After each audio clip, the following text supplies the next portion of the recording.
Welcome to the MSDW podcast. I'm Jason Gumpert, editor at MS Dynamics World. On this episode, we are discussing the outlook for e-invoicing in North America and how Business Central customers can prepare based on experiences of other organizations from around the world. SignUp Software is the sponsor of this episode, and my guests from SignUp and their partner NAB Solutions, Inc. help us understand what regulatory pressures and customer demand for e-invoicing look like in the US, Canada, and Mexico. E-invoicing has been advancing for years globally with different rules and approaches, including in Mexico. But for Business Central customers in the US and Canada, there have been fewer drivers of broad adoption. But my guests explain that the push to embrace e-invoicing is growing as some public sector organizations begin to play a role and as executives recognize the potential for business benefits like increased efficiency, improved cash flow, and better AP automation performance. My guests tell us what North American Business Central customers can learn from experiences elsewhere in the world, what steps they can take to be prepared, and what kind of technical capabilities and features they need to comply and thrive with e-invoicing. All right. Well, I am pleased to have this group here to discuss e-invoicing. And as we get started, why don't we just do some introductions for our listeners? And let me start here with you, Johan. Welcome to the podcast. Can you tell us a little bit about yourself and what you do? Thank you. So my name is Johan, and I'm currently the COO of NAB Solutions, Inc. here in the States. I've been doing this for a bit more than 10 years now, and we have been as a company, we've been in the business for, almost 25 years. So we have been around for a while, and my mission here is to build on the progress that we have made here in North America by driving market momentum through things such as partner activation and securing lighthouse wins, and also delivering, of course, scalable solutions. All right. Well, it's great to have you with us here. And Tomás, welcome to you. Thank you very much. My name is Tomás Navarro. I'm coming from Spain, but living in Denmark, actually. And I work in SignUp as the electronic invoicing product manager. So my role is essentially first to build the service, making sure that we can help our customers to comply with electronic invoicing, not only to comply with electronic invoicing, which is sometimes is a legal requirement in some countries, but also to take all the benefits that they can have. There are some kind of studies that they say that electronic invoicing is way more efficient and also cheaper. So that's my role.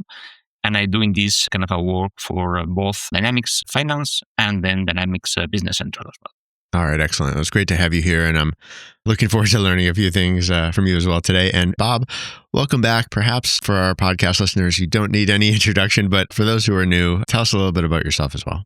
Sure, and I won't go into too great a detail because I have spent a lot of time on podcasts and other activities with yourself, Jason, and with your audience. But I'm responsible for our BC sales here in North America, here at SignUp Software.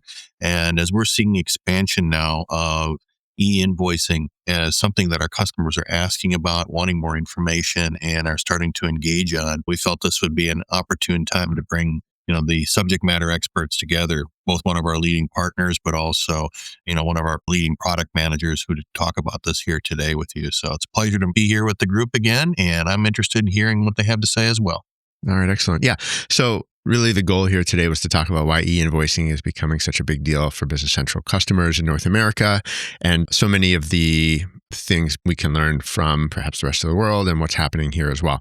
So Johan, from where you sit, what's driving the acceleration of e-invoicing in North America right now? As I see it, I would say that it's driven by three forces right now. As number one, there's this pressure from the public sector, meaning that US federal agencies increasingly require e-invoicing. And even Canada's federal procurement has moved to digital platforms. So the public sector is a big factor, I would say. Also, we have the thirst of automation and ROI. Companies want faster AP cycles, lower costs, and better cash flow visibility. And also e-invoicing is the foundation for an AP automation and real-time payments, right? Last but not least, there's also this global compliance. EU and even other regions are pushing the North American multinational companies to standardize their e-invoice processes. Okay. So yeah, pressure coming from perhaps different places. Do you see that one or the other is really the driving factor right now? I mean, with that being said, it's not just the regulations, of course. I mean, customer demands for automation is equally strong, I would say. Also, the modernization of payment adds some urgency to this, I think. So I would say it's a mix. Regulatory pressure sets the baseline sort of thing, but also efficiency and global harmonization are real accelerators in this case. All right, great. Bob, what's your perspective looking at North American Business Central customers right now? Is there urgency, awareness, confusion? Of course, the things that have gone on as far as the business climate have certainly affected the adoption. There was a lot of very early interest in e-invoicing and wanting to move in that direction. And many customers we talked to had started various projects to explore implementing it. Just from the standpoint of here in North America, it had not been something that was mandated by any type of government regulation or anything else like it has been internationally. But some of that had sort of laxed off a little bit. But for companies that were primarily also internationally focused, meaning that they had business operations in other countries around the world where e-invoicing was mandated, those are organizations right now who are asking for that type of functionality and that type of capability. And what about questions? Are you hearing any particular questions from finance leaders? Some. And so I think it's more of a matter of, can you do this? How flexible and capable are your products in order to be able to support that? And if we are going to go ahead with this, can you talk to us a little bit about how that's going to be brought forward? And so we do get those types of questions, yes. Tomás, let me bring you in here when we talk about e-invoicing across North America. What does that mean in practice for Business Central users today? Let me differentiate a little bit, let's say, on two group of countries here, because in USA and Canada, so when dealing with overseas invoices, this global business, as Bob has mentioned, essentially it means opportunity. Because, I mean, there are electronic invoicing networks with worldwide coverage, and like PayPal, and then the invoices can be sent and received at a very low cost, like very cheap. So that you can send invoices and you can get invoices from virtually any country in the planet, and then let's say for some sense. So that's really cheap. Then for domestic invoices in the US and Canada, yeah, there are some initiatives and some pilots running. So it's more right now for those users, it's more a kind of action to be followed up. So like, okay, yeah, let's keep the ears open and see what the different players, especially the public entities, public agencies, they start requiring, electronic invoices. And this is usually the pattern, across the world. So yeah, especially the government start asking the electronic invoicing, and then this is going to, let's say, to spread to the other companies. Then for Mexico, the situation is completely different. Mexico, which is, I'm including Mexico here because from a business center perspective, well, that's essentially the same localization as the US and Canada, or included in the same localization. Electronic invoicing in Mexico has been mandatory for many years, and is one of the, I would say, strictest countries in the way that they handle electronic invoicing, validating, and so on. So for them, for the Mexican users, it's business as usual. They are very well accustomed to that one. All right, excellent. Johan, I want to bring you back in here. You have maybe more of a global view of this topic. How does North America compare right now with EMEA in terms of, well, mandates are more mature in EMEA, of course. Is that one of the big differences? Mm-hmm. Yeah, as you mentioned, my background is that I'm Swedish, so I have been operating in EMEA for around 10 years. So I would say that my experience so far is that North America is still largely voluntary, despite the already mentioned regulatory, of course, while EMEA is more mandate-driven. So in EMEA, e-invoicing adoption has been more accelerated by government mandates and clearance models. Countries like Italy, France, Poland, and now EU's VIDA initiative, they're setting strict timelines for a B2B cross-border e-invoicing. And this creates, of course, a compliance-first environment where businesses have no choice but to digitize. In contrast, though, North America has no broad business-to-business mandate just yet. Adoption here, I would say, is more driven by efficiency gains like API automation and system compatibility initiatives. So the pace is strong, but the motivation is more business than legal obligation over here, I would say. And what lessons from EMEA do you feel that North American customers should be paying attention to right now? I mean, don't wait for the mandates. In EMEA, companies that postponed their e-invoicing, they were forced into rushed and probably unnecessarily expensive projects. I mean, North American firms should act early to avoid disruption when mandates inevitably arrives. You should also build a platform that supports integration and future expansion. I mean, EMEA taught us that fragmented local solutions only create complexity. So again, North American customers should adopt standard-based platforms to future-proof for global trade because everybody would like that. You should also treat e-invoicing as a strategic enabler, not just for compliance. I mean, EMEA leaders leverage mandates to unlock AP automation and real-time payments and analytics. So NA firms or North American firms can do the very same now and gain competitive advantage before regulation forces their hand. All right, interesting. Well, that gives me a good reason to bring Tomás back in here because I just want to get your perspective on sort of what these mandates have taught you about what's going to be coming in North America and how you think about it from a product perspective. As Johan has mentioned, there is a clear difference in approach. So let's say in EMEA, and EMEA is a mandate, meaning that the law is saying that you must do this. Okay? And then a very good learning is that the adoption and how easy it is for the different companies is that if the mandate specifies a global standard, so then everything works pretty smooth. Right? There is not that much friction, and that's fine. There are some other countries like, let's say, Italy or somewhere. There are some others that they are following a different approach. And then that overly complicates things because then if you want to send an electronic invoice to an Italian company and then you want to send an invoice in Italy, so then you have to use one flow, one channel. But then if you want to send an invoice from Italy to North America, to the US, you have to use a different one. But that complicates. I mean, sometimes I like to use Australia and New Zealand as a very good example, a very smart approach. But they don't enforce. Meaning that in Australia and New Zealand, I mean, using electronic invoicing is voluntary. But they had done a wonderful exercise analyzing the savings and the efficiency. Meaning that, this is optional, companies. But then you can save like those many, dollars per invoice. And the efficiency gains are going to be like X, Y, and Z. And then you're going to get paid easier and faster.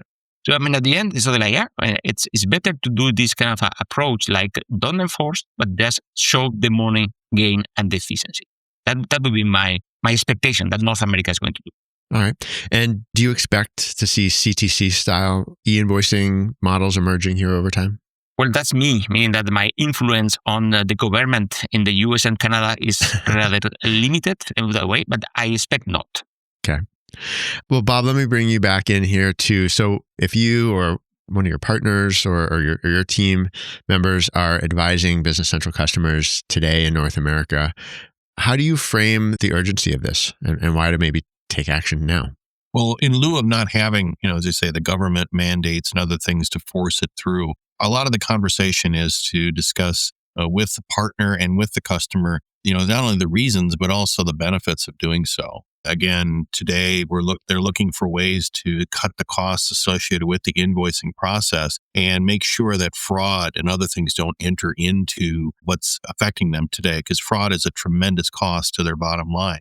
And e-invoicing is one of the greatest ways to address that and also address the turn time and such for getting the invoicing processing through and completed. So we'll talk about those things.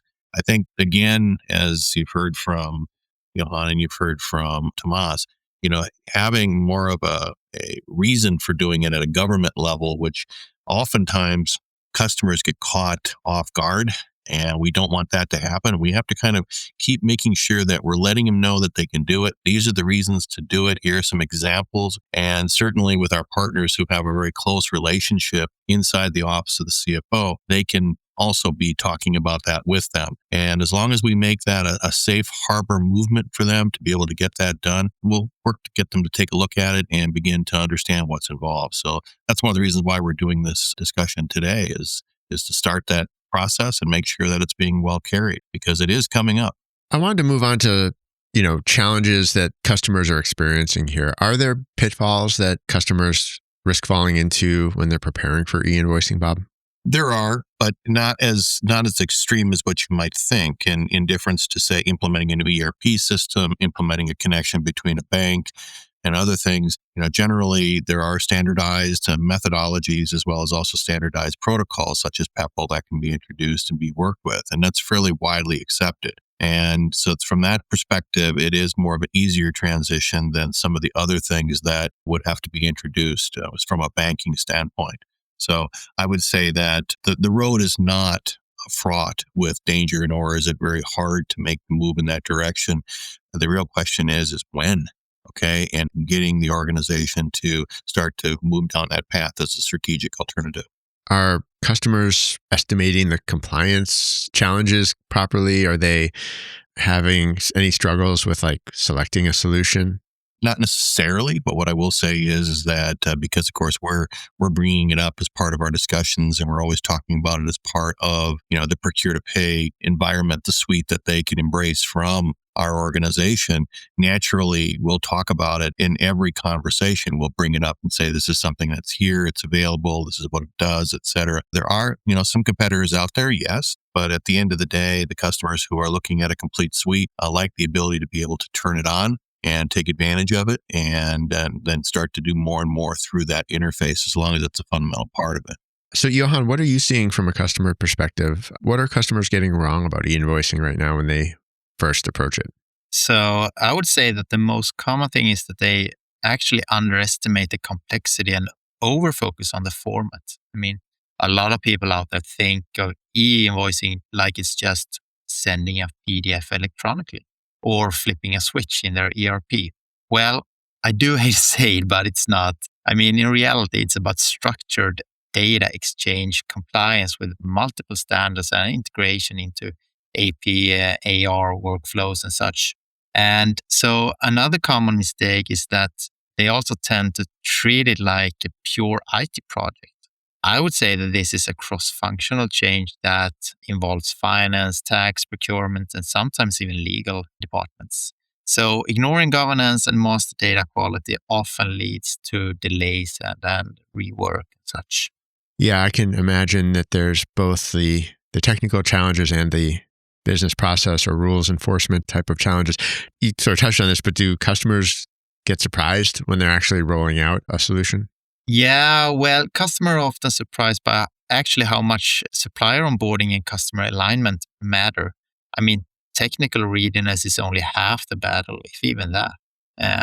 They also very often discover hidden benefits. Once invoices are structured, they are able to unlock automation, real-time visibility, and also faster payments. Okay. Tomás, let me bring you back in here. So from a product implementation angle, where does e-invoicing align or perhaps collide with the realities of Business Central processes? Well, in my view, it's not that much about the process because the thing that our solution actually doesn't change the process at all. It's something like, the user is going to keep going whatever they were doing before. That's good. But it was mentioned by Johan, and the projects that we have done, the challenge is usually about the master data health. And one of the things which is a very positive thing for electronic invoicing is a structured invoice. And this invoice is going to be validated. When you send the invoice to a network, the network is going to validate. So then it's going to validate that the tax number for the company, does it have the right format? And the unit of measure, are you using the standard ISO code for a unit of measure? All those little things, those are the ones that usually they represent a bigger barrier because, you need to change those units and then you need to adjust things. Other than this, it's not that complex because, at the end, it's an invoice. So we need to demystify RTP. The structure, yes, but there still is a header. It's, lines and tax information. That's about it. Mm-hmm. Do you think about AP and AR processes sort of side by side in these scenarios? Is one more mature? Well, it really depends on the mandate. Because in some countries, they are saying no, only receiving electronic invoice is mandatory. Okay, but then this is failing because, receiving is mandatory, but who's sending? So if no one is sending, so no one is receiving. So most of the countries that go for both AR and AP at the same time, and then the companies have to adapt. So then I would say that there is no lag, and both are adopted simultaneously. Okay. Well, let me stay with you here. I mean, looking to the future, what does future-ready e-invoicing look like in Business Central? But I would say use a standard Business Central as much as possible. I mean, use a connector that minimizes the changes over the standard, because the experience, I have been working on localization and regulatory changes for, let's say, for many, many years, and changes will happen. Okay, changes will happen in the format, in the network. So better have something which is a standard and do not need to re-customize an electronic invoicing solution. So go for something standard in Business Central. Are there capabilities that you would prioritize? Network connectivity, definitely. And as I mentioned, electronic invoicing format is just a format. It's a header, the lines, who's getting the invoice, what's the thing that has been bought and sold, and that's it. So the key is that this electronic invoice can travel. If you have the invoice, but you cannot send the invoice, well, then you have nothing. So you need to be able to connect to the net. That's the key for me. All right, great. Johan, NAB has a lot of experience with e-invoicing in Business Central. What's non-negotiable in a solution for North American companies that, based on what you see in the direction of the countries here? I would say it's compliance agility, deep ERP integration, and also automation readiness. That being said, a solution must handle, evolving standards. It must definitely plug seamlessly into Business Central and also enable real-time payments. And, well, as earlier mentioned, not just send PDFs. It's much more than that. Yeah. And when it comes to like multi-country or cross-border customers, do you have any additional guidance for them? For global first customer, there is this global first architecture that is the key. You must be able to support multiple formats, tax regimes, and of course, PEPL connectivity. And you need to have that in place from day one. This is so scaling doesn't mean ripping and replacing. Bob, let me turn back to you here. How do you recommend that finance leaders evaluate their options for e-invoicing without getting lost in buzzwords? I think I have to say, I think I've learned a lot from you three already today, but what do you tell leaders to help them make sense of it? I will say, honestly, we will typically take and look at it from a sign-up perspective as being e-invoicing ready, as you've heard from Tomás. But most importantly is we really do leverage our partners who have that intimate knowledge of doing this type of work, and NAB here today and discussing what's going on, and then correspondingly Tomás from a thought leadership perspective, because as you've heard, setting up things, getting it configured, doing all the work that's necessary for them to understand how to tie things together needs to be done in the right fashion. And so doing it right and building the right infrastructure and the right network connectivity up front will pay dividends for them in the future. So, as a partner manager and partner sales person working with our partners, that's why we've gravitated to partners like NAB to help us get this done. So I defer to them immediately and make sure that they get involved in having the conversations with the customer. And if there's more that needs to be introduced from the perspective of the sign-up standpoint, bring in, our thought leaders and our strategy leaders who can help discuss that in more detail, make the customer feel comfortable and confident as they start to move down that journey. Yeah, let's turn to the partnership between your organizations and just talk about that in a little more detail here. So, Johan, why did NAB and SignUp partner on this, and what does the combined approach mean for Business Central customers? NAB and SignUp goes way back. I actually looked it up, and we have been partners since early 2010. So we're talking about over 15 years here. With that being said, we know each other extremely well, and we are well integrated with each other's organizations and such. So it's quite natural that we continue the journey in alignment, of course, because both of us is also continuously striving to be in the forefront of new technology and adopt it as well. We are also continuously seeking after new opportunities that makes life a bit easier for our clients. That's the main goal. So we have the similar ambitions, and that's what makes us such a great team. And that's also something that gives that extra sparkle to our clients out there. I just dovetail onto that and saying that, NAB's partnership with our company has been exemplary over the years. And as a partner of the year, one of our largest partners in Europe, we've seen them be able to gravitate into each of these various areas and deliver the right kinds of solutions for clients. So we do rely on them quite heavily, and we work on a lot of joint opportunities together, as he just noted. Yeah. Can you talk more about what that partnership looks like in practice? So for a customer who's listening or another partner who's listening, what does the engagement look like from the start? I can make a comment there, and then I'll let Johan also comment on it. As we encounter scenarios, as it typically happens, whether it's at events or other types of demand generation activities, customers will come to us and ask about these particular topics. And usually what we will do is we will identify which direction they want to go, and then we will bring in a partner that can fulfill that obligation for them. And increasingly in the e-invoicing space, this is an area where, of course, NAB being a leader there, we'll bring them in, introduce them to the client, begin that dialogue, let them talk with them about it, and help them move down that pathway. Of course, with Business Central also, because some customers are already on Business Central, some customers are migrating from other platforms such as Great Plains or other environments. They'll need extensive consultation sometimes in understanding what a migration might mean, but also how do you migrate and then embrace some of these newer types of capabilities. So we'll bring NAB in very, very early and get them established. And vice versa, we do make sure that they get the extensive training and in-depth knowledge that they need. You heard Johan speak about how close our businesses are together. I know that they regularly spend time with our product teams and with our product leaders and with our senior executive team. So they're a very, very important partner, and they get that depth of knowledge that's necessary to help them get the work done. Yeah, do you find that customers are first usually doing some kind of an assessment, or are they jumping right into a sort of a pilot experience? Does it depend on sort of where they're coming from? I'm going to turn that one over to Johan. Johan, thoughts on that?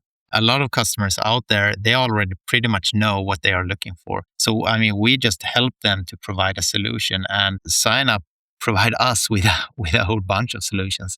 So, it's not that hard, actually. We prefer to talk more about solutions than about products, and even if product is the actual solution.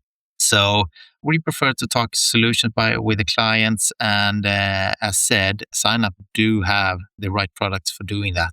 Tomás, let me bring you back in here. Can you give us a little bit of a view of your roadmap? I know you mentioned earlier that everyone should expect that rules continue to change and standards continue to evolve. How do you ensure that customers stay compliant in that kind of an environment? Actually, that's the SignUp job, and that's particularly my job. So essentially, we follow up the regulations with some specialized partners that are focused in monitoring the legal changes. They are looking, let's say, every day, every country, so they know when the things are changing, even on draft state. So, at the end, the key is getting the early alert. And by this date, this country is going to go to this particular standard, this particular mandate.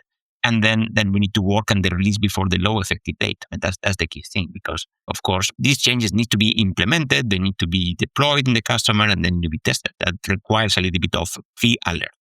How do you avoid disruption of finance teams running Business Central, or how do they deal with updates that are coming out? Well, it's quite challenging without knowing what's the change. But essentially, our approach is to decouple how the electronic invoice is transmitted from the business process of posting the invoice. So one thing, which is the finance team job, is you post the invoice, you process the invoice, outgoing, incoming, fine. That's your job. And then the thing is that then the system that takes that information and outputs the electronic invoice or takes the electronic invoice, so that's kind of isolated. So essentially that way we can let the finance team to work not disturbed. All right, great. Well, before we wrap up here, I wanted to do a bit of a lightning round and just get one recommendation from each of you, just maybe a sentence or two each, about what should Business Central customers in North America do in the next 6 to 12 months to stay ahead of e-invoicing. And Bob, why don't I start with you?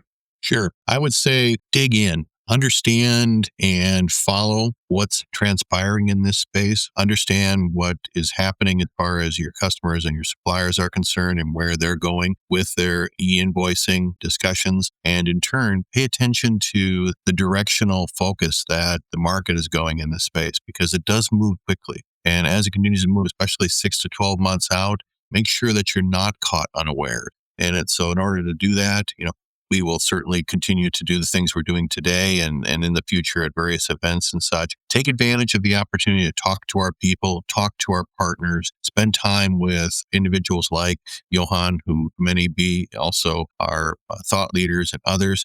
And as I said, it's coming. Don't get caught unawares and recognize that you have the right people, the right tools, and others to help you be able to get it established and get it done. All right, great. Tomás, why don't you go next? I pretty much align with Bob. Is work with your BC partner. That's the first thing. I mean, to be on the latest version of BC. That's key, because then you can uptake whatever Microsoft is releasing and also the changes that we are releasing. And then, of course, monitor, let's say, and follow the legal updates from the business partners that we have using for this. They're really good. At least then you have the information, and then you can align and and get prepared earlier. So then avoiding this kind of a rush project that Johan was mentioning. Let's plan. This is going to happen. Usually it's known in advance. So get ready. All right, great. And Johan, I'll give you the last word here. What would you mention? Awesome. So I think that we have to realize that we're in this together. Both we as a Microsoft partner and SignUp as well, of course, but also all of the end users out there. So you should be, as already mentioned, get ready, be prepared. And to be able to be prepared is a reason why you should reach out to NAB or SignUp today, because by doing that, you will secure a first-class solution that is delivered with speed, stability, and with a high load of confidence. So, I mean, why wait? Because I don't think that your competitors will. All right. Well, I want to thank all three of you for being here, for being so generous with your time and sharing so much. I certainly learned a lot. Thank you to all of you again for being here. Thank you for having us. Thank you very much. Yes, thank you very much. Appreciate it, Jason. This has been another episode of the MSDW podcast. My thanks once again to Bob, Tomás, and Johan. And this message from SignUp Software. To learn how your Business Central environment can stay ahead of rapidly evolving e-invoicing requirements, connect with SignUp Software and NAB for more resources and a tailored demo of their e-invoicing solution. And that's it for this episode. If you want to get in touch with me, you can send me an email, jason@msdynamicsworld.com. For all of our updates, please do follow us on LinkedIn. Until next time, this is MS Dynamics World, signing off.